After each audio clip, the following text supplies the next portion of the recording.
Hello everyone welcome to Raj education club.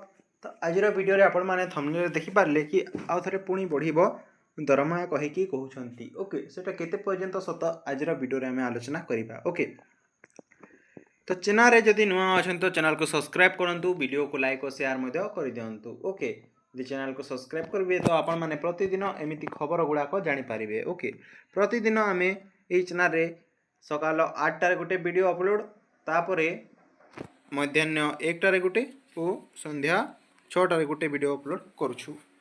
तो channel को subscribe करथिले आपण माने जानि पारिबे कि केते बेले कोन खबर आसुची। ओके सेति पय चैनल को सब्सक्राइब करिकी आगर ही आपण माने सतर्क होई पारिबे।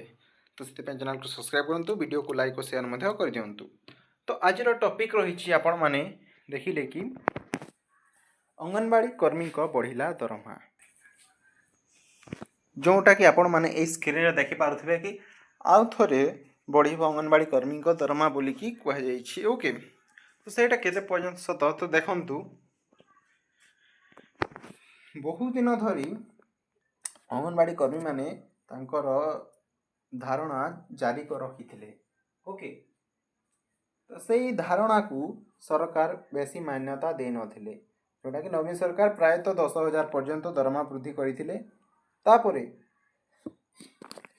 मोहन सरकार आसिकी 12,000 टंका वृद्धि करथिले बा 2,000 टंका पर्यंत वृद्धि होइथिला। एबे चलंतु नोटिस आड़ को जिबा। तो आपण माने देखि पारुथि स्क्रीन रे कि संसद रे गुटे कथा आरंभ करा जाइछे कि ओडिसा रे बढ़िबो कि सर्वनिम्न दरमा ओ ओडिसा रे अंगनवाड़ी कर्मी सहायक आशा सेमानकर काहे कि सर्वनिम्न दरमा अछि। जेमिति के देखंतो ओडिसा रे सबुठारु बेसी खनिज संपद रहुछि। तो सरकार खनिज संपद को यूज करके एते के टंका अर्न करछंती, किंतु आशा अंगनवाड़ी ओ सहायक एते के धारणा करी बसिलेनी, किंतु तांकर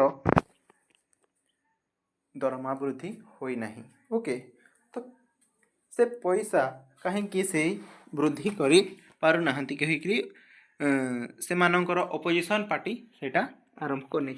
तो ये मोहन सरकार निश्चय करछंती कि प्रति अंगनवाड़ी कर्मी को आम 18,000 टंका पर्यंत वृद्धि करी पारू। ओके तो ता नहीं कि आसी गोटे सेटा खबर। आपण माने चैनल को सब्सक्राइब कर रखि थांतु, जदि पुणी खबर आसे तो मु आपनकु वीडियो माध्यम रे जोगाई देबी। सेति चैनल को सब्सक्राइब करिकी वीडियो को लाइक और शेयर मध्य कर दे थांतु। ओके तो आज वीडियो रे बस एतिकी, मिलिबा कौन से नेक्स्ट वीडियो रे। धन्यवाद।